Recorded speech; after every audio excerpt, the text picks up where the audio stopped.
Let's go for the actual score. Europa natural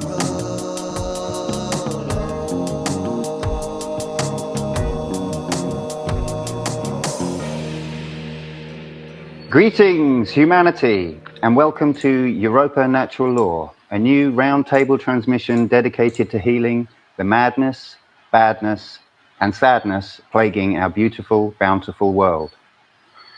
Through regaining our sanity, reclaiming our inborn sovereignty, and honoring our inherent responsibility, we can improve reality.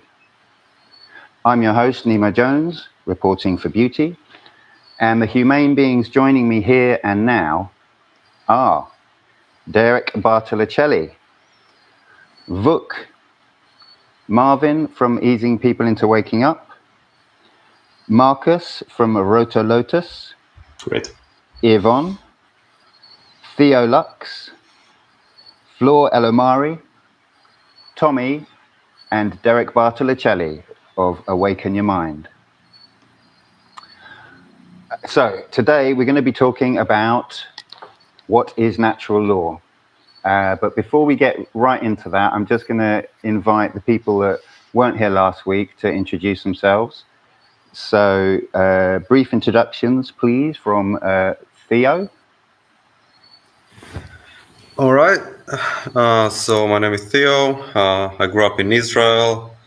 And from early on, I've noticed that weird things going on. And, personally, my family, grew up in a bit of a complicated family structure and situation. And just like many people, my parents ended up, separating. And I've gone through many troubles during my early years. And that kind of made me an outcast. And, there are other reasons why I kind of became an outcast. And anyway, to, make a story short, I ended up, trying to get, let's say, away from the whole mandatory military system in Israel. And that led me to exploring, pacifism and philosophy and all kinds of things. And eventually, especially with the whole COVID nonsense, right, with the whole needlecraft, all that stuff,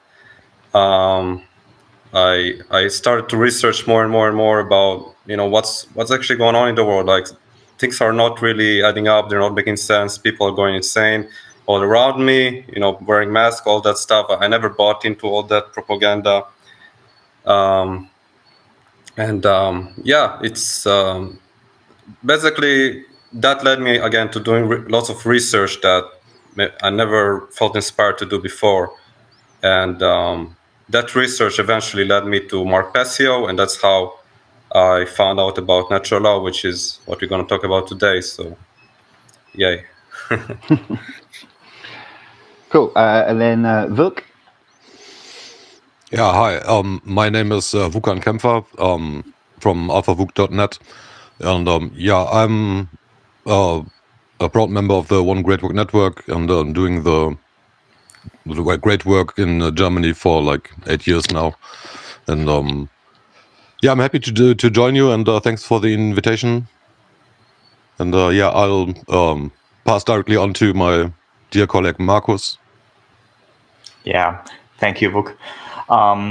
Hello, my name is Markus, and I'm from Austria. I watched Mark's content since a few years now. Everything started with the translations of Vuk. That's how I basically got into this. And since last year, I started my own Telegram channel, Roter Lotus, which means Red Lotus. I translate the episodes of What on Earth is Happening from episode 1 into German. That's basically what the focus of my channel is. Yeah. Great. Okay, so welcome, guys, and welcome to everyone else. And obviously, we're all aware this is a kind of incredible subject because it's on the one hand so simple that you can describe it in very, very few words, and on the other hand, it has so many different aspects to it and ways of talking about it. But we're trying to explain. Obviously, this is the central subject that's brought us all here. This is where we want to put our energy in.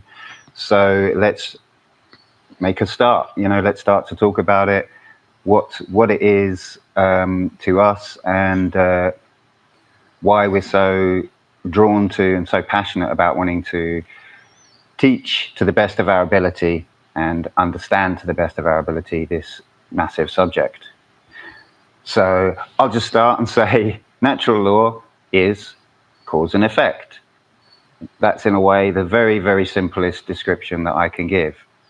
And I want to have I want to sort of have a more of a conversational approach this week.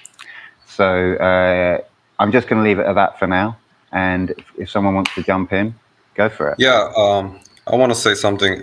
So natural law, it can be understood with cause and effect or the other hermetic principles. And some people refer to the hermetic principles as natural laws.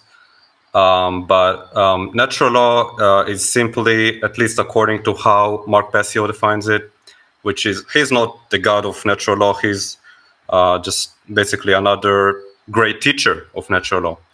But how he defines it is basically natural law means morality means freedom. Okay, so the more moral you are and the more moral we all are together, because the law of one, another natural law of the natural laws, right? Which actually, Passio's natural law it can also be referred to as the law of freedom. So again, morality equals freedom, right? It is actually a science, okay? That's what I also want to get straight. Because some people think, oh, it's another belief system, it's another religion.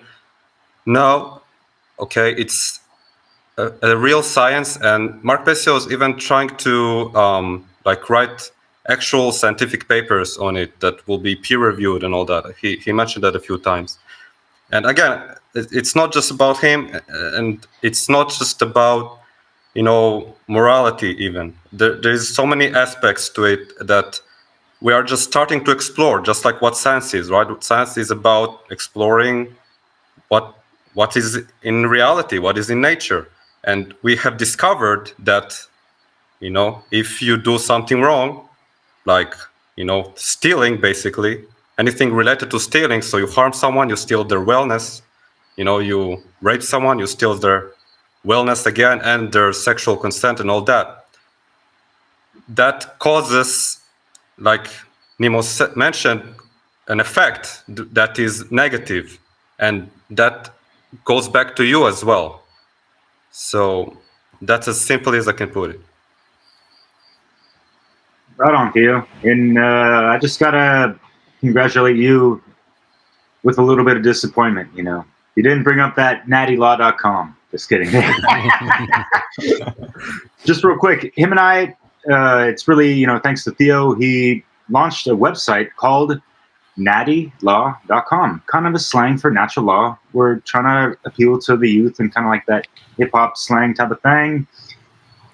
And but it's all the same thing in the end of, these sciences of life. Yeah, Theo, I appreciate, what you said, and just like bringing it down to brass tacks of just like, it's not just like, we're like bringing up an umbrella term that, applies to pretty much everything in life.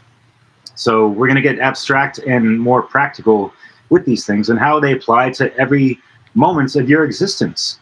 Like, what about your hermetically sealed health? Like, what's going on with your mentalism, first and foremost, your state of mind? That's the first and, cosmic law principle. So if you're not really out of the gates properly with, a proper mind state, then you really got to check that before you have the proper correspondence, right?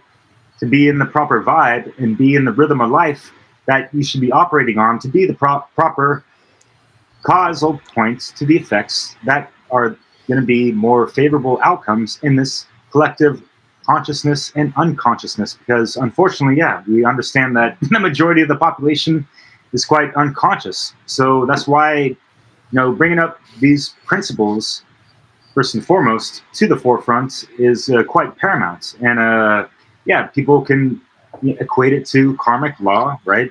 Consequentialism, cosmic law, the law of one, principle of care, the generative principle, forces of nature. We're not talking about motherfucking Darwin bullshit, survival of the fittest type of, in the natural order of whatever the fuck, he's talking about, which can apply a little bit to this, fallen realm in the 3D, But yeah, we're bringing up objective truth in this objective reality, really trying to see things objectively and studying things, like Theo, you mentioned, like the science of life and how we correlate and correspond and interact with everything involved with it, the elements of nature and everything. So yeah, it is our cosmic birthrights that we need to own our proper soul as our property and not let anything outside of that violate the our God-given rights, if you will. And maybe we could talk about rights and another thing, but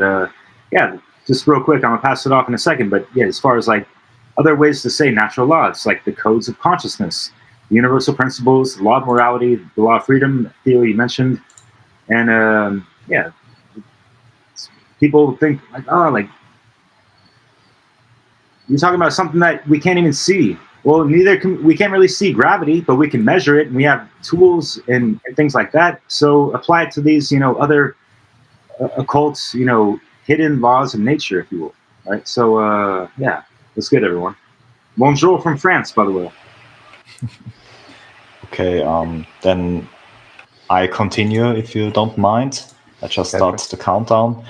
Okay, what I understand what natural law is, it's not just one single law specifically, it's more kind of a set of laws. But when I talk about laws, I mean like non-man-made laws. Mm-hmm. These are laws who the creator itself puts in reality. They are inherent within creation itself. You can't just say like, yeah, there is the new man-made law and now mathematics doesn't work anymore, or gravity doesn't work anymore. Real laws, it doesn't matter if you believe in them or just don't allow them anymore. They just work. Yeah, you can observe them. For example, mathematics is one of these laws. We didn't just create it ourselves, we discovered it in nature itself. And there are, of course, these obvious laws, even our so-called science acknowledge. You can basically discover it within the 5 sense illusion, how Mark Passio would call them. So what you can see, smell, taste, and whatever. And with modern technology, of course. But there are also hidden laws of nature you can't measure within the 5 sense illusion. So you need a higher conscious to discover and to prove them. For example, hermetic principles are way... it's harder to observe them, but it's possible. For example, there is these principles of mentalism. Everything is mind. Everything comes from mind. And or cause and effect, for example, and correspondence. Yeah, when you look at these laws, and we take a cool example, like in a society. Just imagine a small village with 500 people in there, and all these 500 people just live in harmony with natural law. This would be a great, great culture. And now imagine you import, for example, dozens of even thousands of Scientologists in this society. So the people who live in harmony within natural law now are the minority. because of all of the collective mind of the Scientologists, for example. The society changes. Everything which is within you manifests also without you in the outer world. Yeah. So the society will change. It will be ruled suddenly. Before they lived perfectly in anarchy. Yeah, they governed themselves, especially within. But with, for example, when a cult comes there and takes over the village, everything gets just kind of fucked up, when I am allowed to say that. That's some logical consequences. You can't ignore these natural laws. Yeah, okay, you can ignore them, but you can't ignore the consequences of the ignoring of these laws. Yeah, that's basically it. Yeah. Can I jump in quite quickly? It's yours. I kind of understand it. When I first understood natural law, I understood it in a really simple way. What kind of hit me was there are lots of natural laws, like Marcus was talking about, in the universe, put there by the creator, and they make the universe work perfectly. And we can discover them all, and we have discovered lots of them. The obvious one is the law of gravity. There's nothing you can do about that. So when I discovered that there was also laws that govern the consequences of human behaviour, it was like a revelation to me, because it gave me an understanding of why I was on this planet in the first place. Because it gave me a reason to understand why you should do the moral thing. And it's such a simple thing, because if we all collectively do the right thing, the moral thing, then we live in a moral society which is then free. So it's all about freedom at the end of the day. So these laws, including what we're terming natural law, is like the programming of the universe. And this programming part around morality is the bit that's been occulted from us intentionally, so we don't understand these things. So therefore, we're not free, which is why we're doing this podcast, I suppose. We want everybody to understand something that should be common sense. Because if we do all understand the right from wrong, which is what morality is, and how if we all collectively do the right thing, then you're going to live in an ordered world which doesn't need anybody else to create laws on top of that, because it will function perfectly every single time. And that's basically how I understood natural law when I first heard it. I'm not saying I got it right away. It took a lot of listening to a lot of the content before it eventually sunk in. But the importance of it really hit home, and it answered like big questions that everybody has. Like, why are we here? Well, we're here to create a race of people who live in perfect harmony with nature. And if you don't think there's laws surrounding that, then you're tripping, man. Do you know what I mean? Do you know what I mean? Like, there's laws for everything else, so why would we not have laws surrounding what we do and what we do not do? And it puts a responsibility onto you to absolutely discover what they are and abide by them. And I was talking in last week's show how that brought meaning into my life. It brought responsibility into my life. It gave me a purpose and a direction in life. And it's like the highest reason for being a human being, because we are spiritual beings. And I know I'm going on a little bit. I'll leave it at this. It also answered a question to me surrounding spirituality, because before I discovered natural law, spirituality to me seemed separate from the physical world. It was sort of mystified and a wee bit out there, and is how does this relate to me being here in the first place? And what I discovered was natural law in itself is a spiritual concept that is tangible, right? But if you understand it and you abide by it, you can bring physical change into the world by doing that. So in essence, it's where the rubber hits the road. It's where the spiritual and the physical meet. Yeah. You know, and therein is the key to creation of, I'm hesitant to say the word paradise, do you know what I mean? But who knows what we could become? Who knows how far human beings could go? There's like, this is the very last thing I'll leave it with. I was thinking about this the other day, and I can't remember what scripture it's in. I think it's in 2. I think it's in the Bible, and I think it's also in the Quran. It says human beings have the ability to be higher than the angels or lower than the animals, right? So right now, the majority of human beings are heading towards that lower than the animals because they don't understand natural law. But we can change that by learning it, abiding by it, and teaching it. So I'm going on a little bit. I'll leave it there, guys. Bravo, man. Well said. I just want to chip in a little thing, which is about this idea, this thing about the personal and the collective, and how really we have to kind of acknowledge there's something more than just doing good.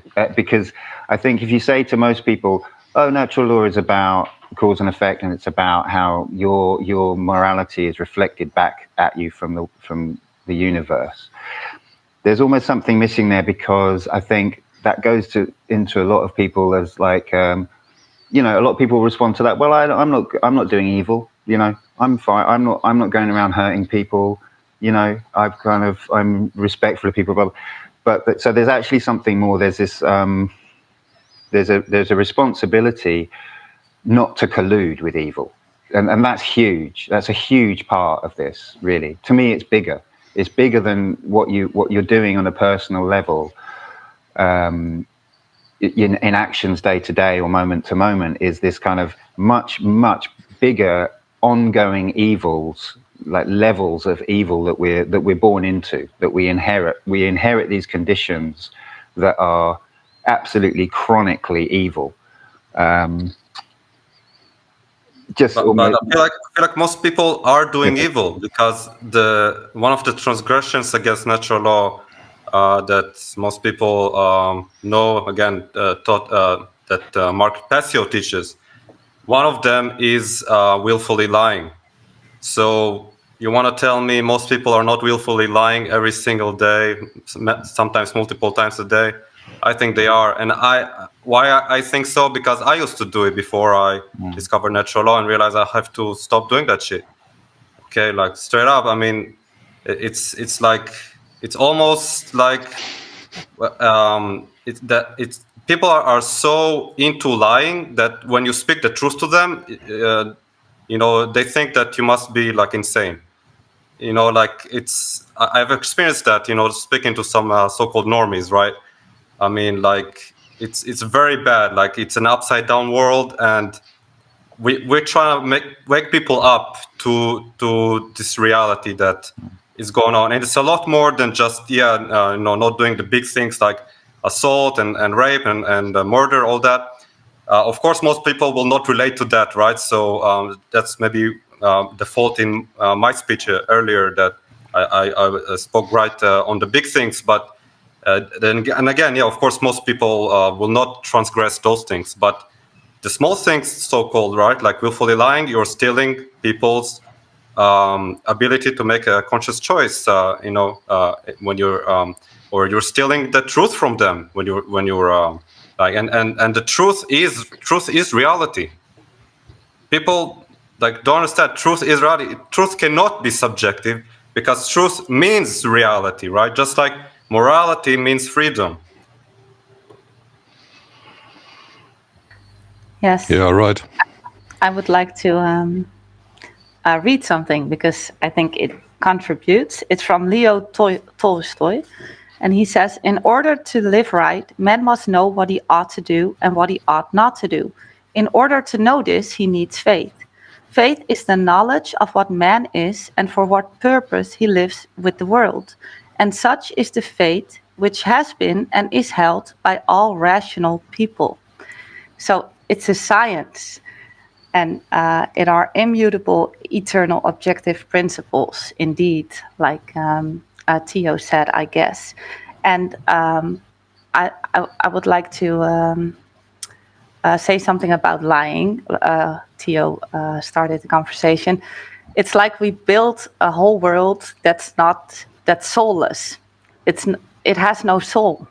So it is the adversary. It is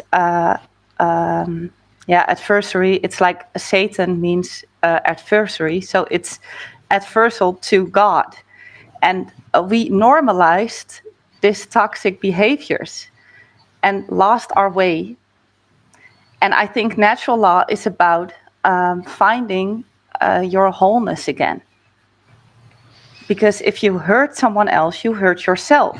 So you split a part of your soul and you get lost more and more. So it is something that goes so deep. We can talk about it from all angles, but it's about what we are in source and how we are connected to each other. And yes, very profound. Yeah, I would like to chime in on this.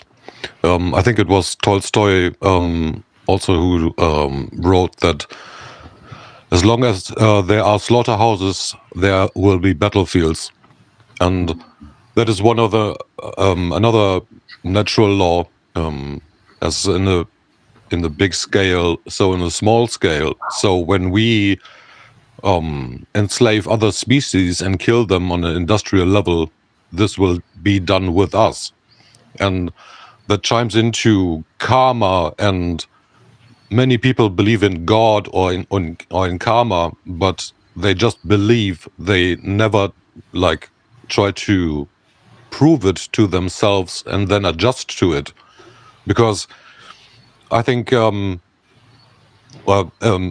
thing to lying, what THEO said, that is this persona, this avatar, this mask that we are all wearing in the collective outside is so deeply ingrained that the German philosopher Arthur Schopenhauer said the three stages of accepting the truth.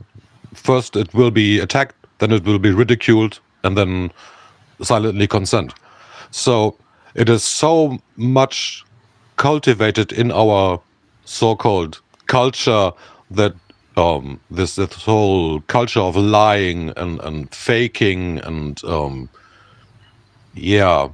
everything around it, that it is so ingrained in our psychology, and that is one of the reasons why it is so hard to talk to the so quote-unquote normies. But I think that it is very important to do so, because the natural laws, and I think Markus was it who said it, it is a bundle of laws. Sets, yeah. Sure. Yeah, and so this is very important just to understand, because when you want to live a life that is smiled upon by the Creator, because you do no harm, because you do honor His laws of His creation, because you invest the time to understand why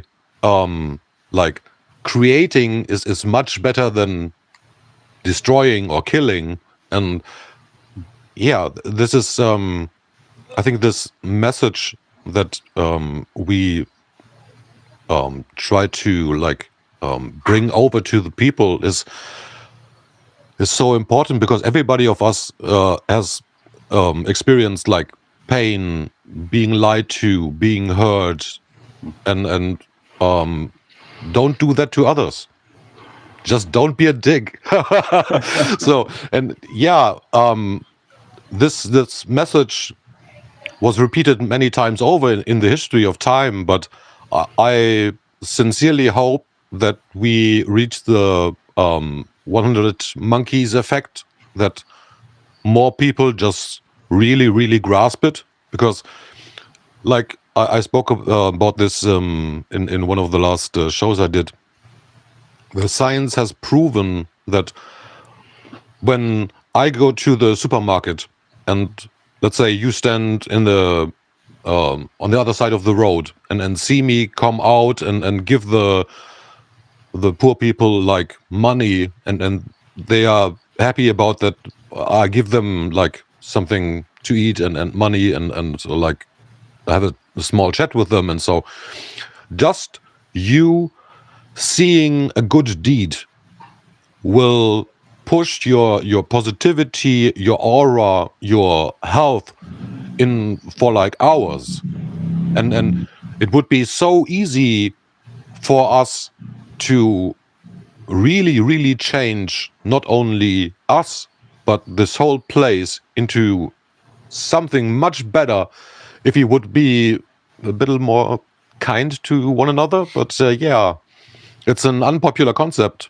for the last millennia, but I think we should try it. So yeah. Yeah, there's. I have. Oh, sorry. You can go. Yeah, if I can chime in real quick, just to add on to what Vuk is saying and expand upon that. At the root of the dynamic is, I think, a corruption of understanding across the masses, the normies, as we're calling them here. So since people aren't taught how to use their emotions, they default to behaving off of them rather than using them as a tool. And you can see this in practice in your everyday life. You know, if you've ever noticed that if you highlight something that can be improved upon, then people will say you're calling it bad. So, in other words, if something is maybe could be improved or there's something to critique, then it's bad, and you're saying it's bad. On the other hand, if you compliment it, then that is received as good, and it means love. So, so that's a corruption because, as we know, causing discomfort can be a positive if it's helping someone to expand their understanding. If they're learning something from confronting something that is uncomfortable, but if they can do so and persevere, then they will come out of the light at the end of that tunnel. So discomfort means bad in this language, and it's a threat to self. Comfort means good, and it means love. So that's just corrupted. It's simply not true, and it's simply not the way that that morality works. And so, in me, I like to think natural law expresses itself as learning how to graciously receive the truth, which we call shadow work, but also learning how to graciously speak the truth, and that is what I would call teaching. And I use the word graciously on purpose because I think since the truth is that the masses aren't taught how to, they just simply do not know how to use their emotions as a tool, they're simply going to react. So as soon as something makes them uncomfortable or seems odd or weird or something, then they'll just shut it off. And so I think the grace allows someone who is attempting to teach to make sure that they keep a certain kind of humility and grace, because otherwise it's so easy to start defaulting to oh, these people are just dumb or they're sheep or all of that stuff. But I'm sure the fact for many of us who are now in things like this is that we were once where those people are. So it took things to get us to the point where we're starting to question what we're taught and all of that stuff. So I'll wrap it up there, but I just wanted to contribute that part of it because there's a corruption of understanding, and I believe that it will take just really meeting the masses where they are in order to, you know, help make little movements that will add up over time. I think we all have a kind of different role to play, you know, and some of us, can speak to people. You know, we all speak in different ways. We have a different way of coming across, and we have in a way a different audience. There's a concept in Buddhism that's expedient means, and that kind of, in my understanding of it, refers to bringing the truth in the way that it will be understood and it will be received. So it could be, you know, it would be a different thing for each person in each situation, and that's true wisdom, is actually action that is appropriate and that creates more value in reality, you know. So that's a little bit from Buddhism. But Yvonne, did you want to, because you haven't spoken? Yeah, I've been dying. That was really difficult to hold back. Really difficult, because what everyone was saying, obviously there's things to add to it. And when I was trying to think before we came on to chat, was how to explain natural law to someone that's not come across the word before. Mm-hmm. And the best way that I could come up with trying to explain it is to explain the opposite, what it's not. And this is the way I came up with it anyway. So my experience, and I'm sure 99.9% of the population, is the only concept that we've been conditioned to know when it comes to the word law is criminal law, common law, all the different laws under the sun. And I was researching a little bit before I came on as well. Just in the UK, there is 4,444 different acts alone in the UK. So if we take our brains as being programmable, then it's no wonder that we know fuck all about nature, because our brains are so obfuscated, confused, full of fear. Of fear all human the different, making, sounds like. Yeah, of all the different laws out there. And so I would say to people, maybe question why some men, women in the past over the centuries have created all these man-made laws. Why have they done it? Just to question it. Why have they done it? Because before man-made laws were in our existence, we probably functioned quite wonderfully on this planet. And I would say that anything that's not man-made is probably better for us, and it's time to discover what they are. But the thing is, when trying to explain nature's laws, often they're hidden. They're not directly picked up through the five senses.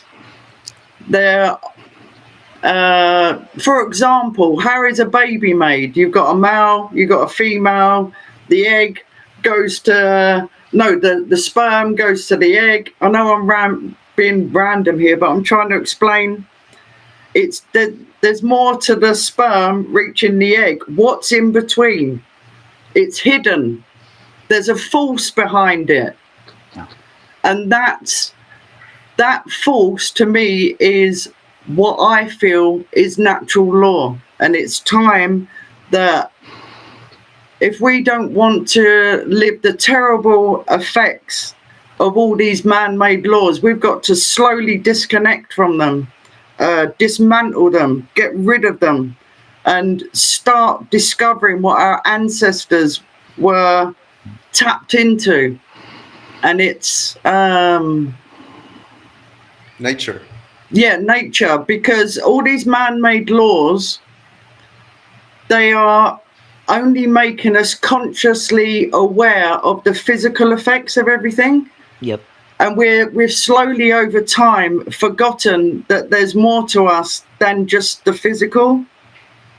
There is the emotional aspect. There is the mental aspect. If you take the mental aspect, nothing on this planet has been created without first thinking of that. So I don't know, I'd like to leave it at that, because I could go on and on and on, and I hope we'll carry on with this subject and go into more detail in further episodes, because even though it's very simple natural law, there's a lot to it. There's the whole universe to discover. There's the whole universe. I know I just spoke, but may I contribute to that real quick? Just, I have a quote. I forgot who it's by, but it's "Show me the man and I'll show you the crime." So this is what having man-made laws allows authority to do. And then I wanted to read from The End of All Evil. I know you're all familiar with this book, but it's really simple. To understand how evil controls people, it is necessary to understand the difference between principle and law. So, Tommy, here's where gravity and things like that come in versus these 4,400 or whatever laws that you just spoke about, Yvonne. So a principle is a truth that creates freedom. A law is a lie that creates slavery. So principles describe reality. They are knowledge that help you make use of your world. Because of your intelligence, you recognize principles in everything you do. Every true thing you learn is a principle.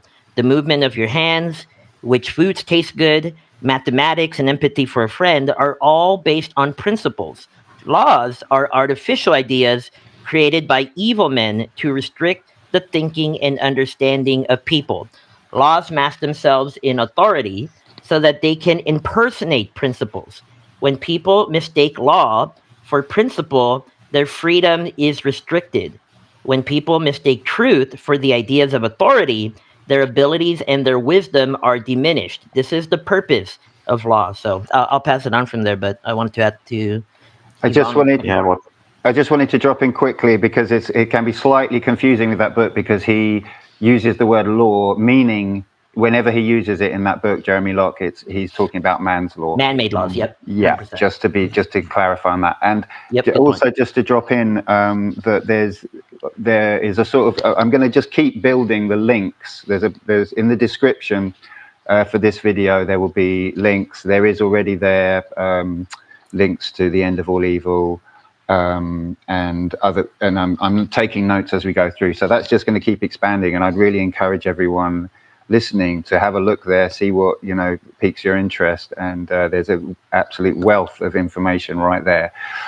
So yeah, just to chuck that in. But who would? Yeah, and jumping off that about the word law, if I'm not mistaken, the word law, like etymologically, means like a principle in nature. So it's already a perversion of the word law to refer to it in terms of man's law. So it's actually, maybe we should call it control measures. Maybe whatever people refer to law, most people, right? Normies, what refer to as law, it's actually control measures by mostly psychopaths or sociopaths. Okay, let's not confuse things, right? Let's go back to the true meaning of words. That's the obfuscation. That's one of the methods of the controllers, the authorities, whatever you want to, call them. Sometimes they can even be, sorry to say, your parents. Many times your teachers. They might be authorities, and the only authority are those immutable natural laws, and they are not authority in a negative sense, because they are basically us. We are part of nature. Okay, we are part of this great creation. So why don't we all honor it and have love for each other, right? Because we're all part of each other. That's the law of one, and that's agape love, is to love the world that you exist in. I mean, how many people think about that? That's all I want to say. Yeah, and I would like to add something. Go ahead. Because Socrates said that the only good is knowledge and the only evil is ignorance. And that is very important. That's why we need this knowledge. Because if we don't have knowledge about natural law, we don't know morality, and then we are lost. We are in darkness. So enlightenment is knowledge. To be in the light is to know who we are. So that's very important. And another aspect of law are our rights. So if we understand ownership, and it's logic, if you think about it, that everybody has the same rights, and that rights are inherent in nature. So it's very weird that we live in a society where some people have more value than others. That's ridiculous. That's madness. So natural law is very logical. It's very humbling, and it takes us back to the basics. We have an experience on Earth, and we are all equal.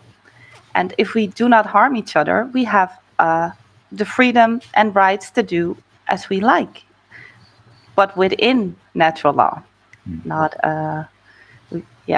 in violation of. So, yeah, in our very basic principles, I think children would understand because they still know.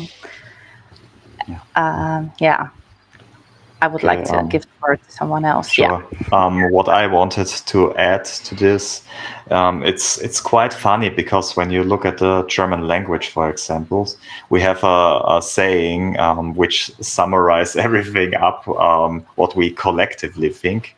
It's called "Und nach mir die Sintflut." Yeah, that means basically, and after me comes the deluge. Yeah, it means like everything I do is fine, even if it has bad consequences for everyone else. Yeah, the deluge. And compare this to I read an article about an indigenous people in, I think, Latin America, Southern America, how they thought about life and nature. And they lived in totally harmony within nature. And when they planned something, they first thought about if we do this in a regular base, does this have negative consequences within the next 7 generations after us? If yes, we do not do it. Yeah, we don't do it. If no, it's fine. Yeah, it's like I said, the world outside is just a reflection what is within us as a collective. That's why it's so much important that we act morally. Yeah, we have to think right, we have to feel right, and we have to do the right things because it's just the right thing to do. Yeah. There's also a good quote. I have to translate it in my head from the magician Eliphas Levis. Those, give me a sec. Those who rather die, than betray truth and justice are truly alive because their very souls are immortal. It's a powerful quote. Yeah. Yeah, it sums up everything I wanted to say now. In the Old Testament or in the New Testament, there's somebody who speaks a pretty similar message. And I just wanted to add to Yvonne to the whole man's law thing. There's a big book that sums up all of man's law, and it's called Black's Law. It's just a coincidence, I guess, but it's interesting. And Nemo, you brought up Buddhism. There's a concept in Buddhism called idiotic compassion, when I remember correctly, and that is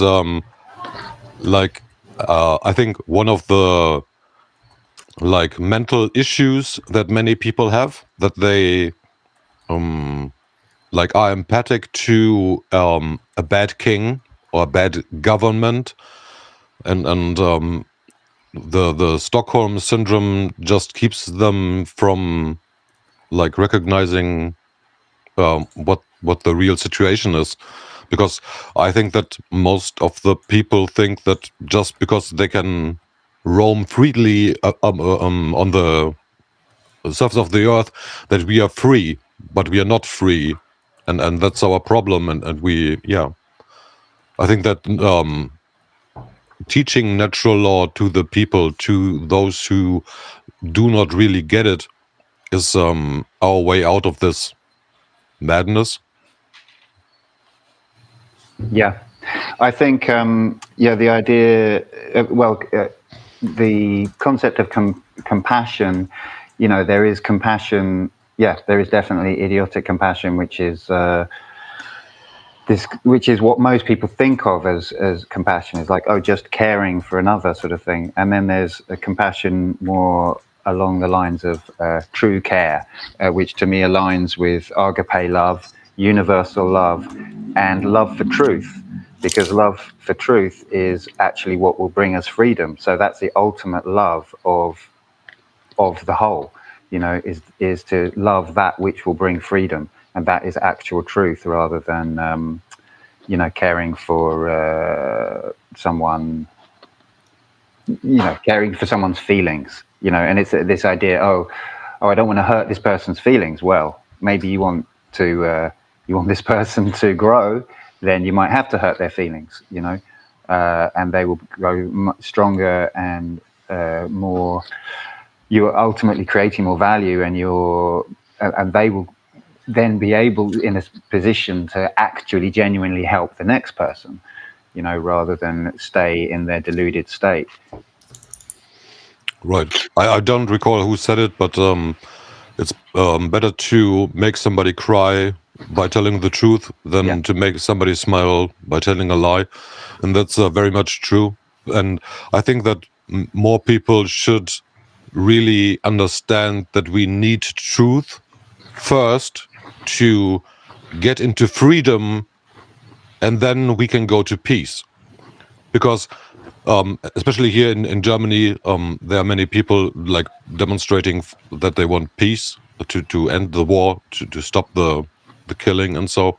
And I think that they do not really get it, that we at first we have to really know what's going on, and we all need the truth. At least 51% of us need to know it and to act on it, and then we get like sovereign, and then we can get freedom and peace.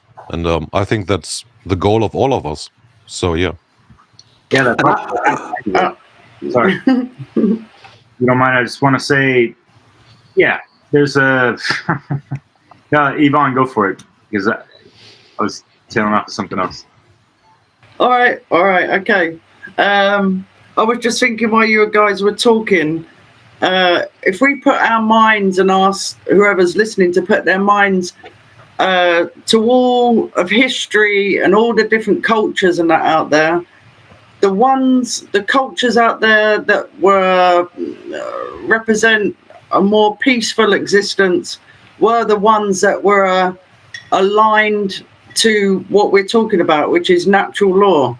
And the ones that are not and living under man-made laws, they're the ones that are disastrous, absolutely disastrous. And I just wanted to point out one thing, how natural law, regardless whether you're conscious of it or not, it carries on. Natural law, if we're talking about the way the universe works, the way, if you think about how a plant grows or anything to do with nature, it goes on regardless of what we're doing, what we're talking about, all the different obfuscations that have been going on throughout history. It's always there. And it's about questioning, what do we want as human beings? Do we want to keep following these man-made laws that are completely disconnecting us from nature, or do we want to realign with what our ancestors were aligning with? it's time to ask that question, humanity, because since I've been here, I've had little sneaky peeks of being connected to nature, and it's a lot better than what I'm experiencing in this reality. And to be honest with you, I'm sick to death of it, and I'm dying to reconnect. My whole soul is dying to reconnect with nature, because there's so much abundance and that out there that I feel the rest of humanity is getting in the way, and I'd like them to just start listening. People, you're not sick to death of all the I'm just preaching. Go someone else. All right, so I remember what I mentioned real quick in Vuk. You mentioned, about like it's all right if you make someone cry or uncomfortable or even get off-ended. Whoa, because you're talking about the truth that they don't understand, or they believe, other half-truths or other contradictory, whatever the fuck, mind programming behind all that. And let's equate the 777, because, think of alchemy. You need to burn the fuck out all the falsities and falsehoods and lies and deceit and all that shit in the first fucking stage out of 7. There's 7 stages, just like there's 7 hermetic principles, although there's more than that. We can get into that another time. And there's also, 7 chakras, although there's more than that. We can talk about that another time. But keep it to the 777, and that reduces to 3. And if you want to be really thrice great and understand your thoughts corresponding to your emotions that, relay the actions that you project into this reality. And that's kind of like the mastery of self. And that is what has inspired me through this realization of how all these things correspond to natural law and just better fucking ways of living and trying to build a hermetically sealed society. Better than even the Freemasons might have thought, or whatever due to limitations and all that stuff, And yes, it kind of was born in some pretty draconian ass fucking times and all that shit. But it's really boils down to trying to remove yourself from the equations of, any kind of hostility and violations upon other beings, not just humans. We need to extend this out to all forms of creation. I mean, we tie in animism and all these things to natural law, because it is part of that, shamanism and all these things, right? So it's like, how much of a person are you trying to craft yourself in this lifetime? We have so many things at our disposal to be a stellar human being. And I'm going to leave it at that, because I know we're reaching that hour point and all that good stuff, and we'll be back for more. But I just want to say, hey, let's try to encourage people to, and I love the fact, Luke and Marcus, you guys are doing things in German. I'm trying to do I've been doing some things and trying to do more in French and all these other things. And so, I applaud everyone coming on here, even if it's or speaking in English, whatever. It's just to help encourage others to speak it any which way, how, where, right? You keep that trivium in mind, right? Anyway, cheers. We get time for a bit more? Yeah, quick. Yeah, go, Tom. I would just like to point out on the telling people the truth and not being comfortable and all that sort of stuff for them. I mean, that takes practice, right? Because I think we're all programmed to think about people's feelings. The reason I'm bringing that up is because there's a lot of things getting brought up today. I've been studying the Kabbalah, and it's just so uncanny how so many aspects of that have come up in the conversations today, like the illusion of the 5 senses. And Vuk was talking about how just by continuing, not being dead rigid and following what's perceived as the natural laws, the things that you shouldn't do, murder and rape and so on. It's maybe trying to just live in the spirit of natural law, because what I was learning in the stuff I was studying today is like you've always got a choice, and that's in the mind, and that's the mentalism part of it.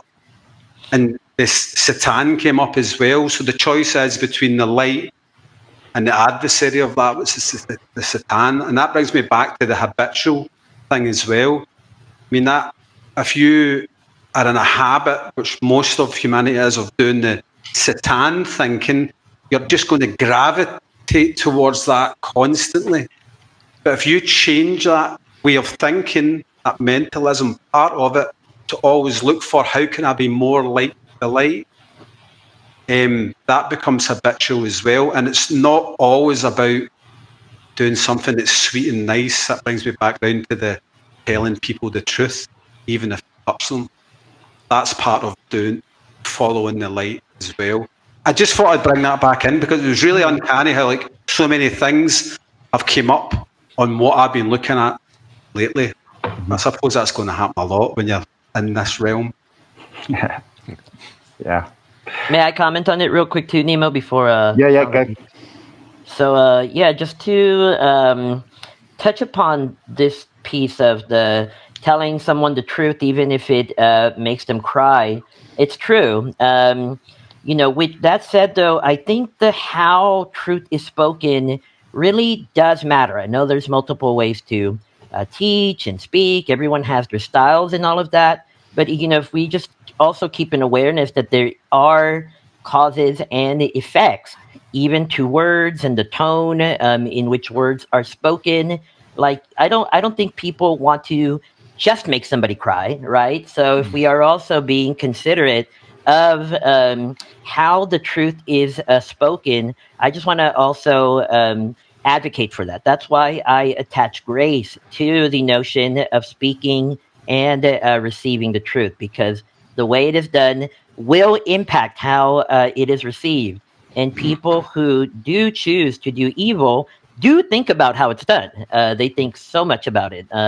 Look at our Hollywood movies, look at the symbols that we see all around it. There's so much thought and care, and I'll even say love from their side, put into evil, that if we're not doing the same, I think we're missing an opportunity, because people just end up shutting it off. So I just advocate for meeting people where they are, because I think that's the way to be received, and be received as someone who cares rather than someone who's just there to ruin the vibes, so to speak. So that's it. Thanks. Can I Okay, well, say great. one Thanks, more everyone. thing real quick? Okay, go. Yeah, go for it. Okay. Yes, only that, yes, chaos is a teacher. And chaos wants us to change our ways of thinking and acting to align ourselves with truth. So that's the only thing I wanted to add. Yeah, and chaos and order, they are two sides of one polar pole. So I'm sure we'll get into the hermetic laws in a future episode, maybe the next one. I'm not sure.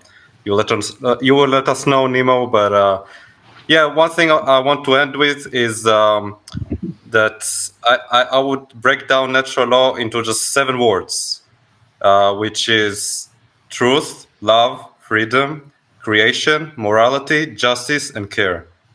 So are you into those things? Do you want to align with them, or do you rather, experience the justice that will occur regardless? So, Yeah. Cool. Yeah, so I just chuck in a couple of last minute things before I wrap up.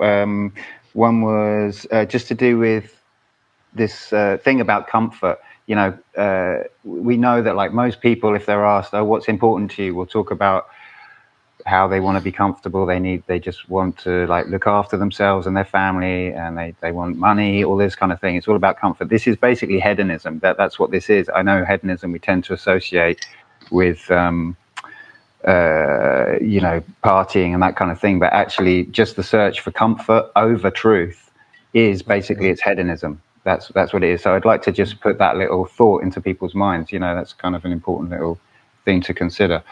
What's truly important. And another thing just that came up was indigeneity, and this, I think, especially in the West, we have this whole guilt thing about colonialism, and we forget that we are indigenous. We are we actually are the remains of an indigenous culture, if you want to use the word culture, a people, and so it's indigenous cultures everywhere. They all know about natural law. And we did, because everyone comes from an indigenous place. And so really we're returning, we're returning to that. That's what we're seeking to do. So I just wanted to drop those things in. And then I'll wrap it up if everyone's happy. Just to say, I'm kind of over the moon really with the response to last week, and it's great.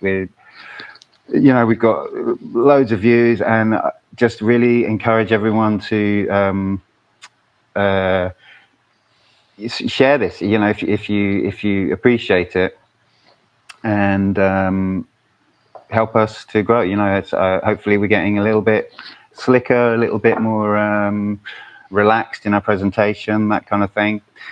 And we're here because we care. And like I said last week, the algorithm doesn't care. So you can amplify our voices, and let the algorithm know what's actually truly important in this world by liking, commenting, sharing this video, liking other people's comments. Do whatever you can, press all those buttons, and that will help.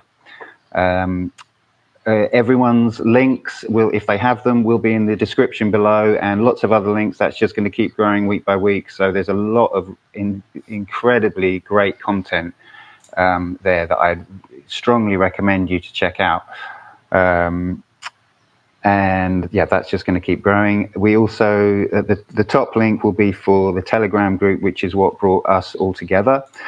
And you can just jump in there, and every Sunday, 6:30 British summertime, which is obviously going to change soon, so we'll have to work that part out. But anyway, if you join the group, you can actually just come and chat to us. The way we do it is we have an hour of just chatting, 6:30 p.m. on Sunday, every Sunday, and then we step into this and we start recording. So there's no obligation to join the recording, obviously, but if you want to come and chat to us, you're welcome.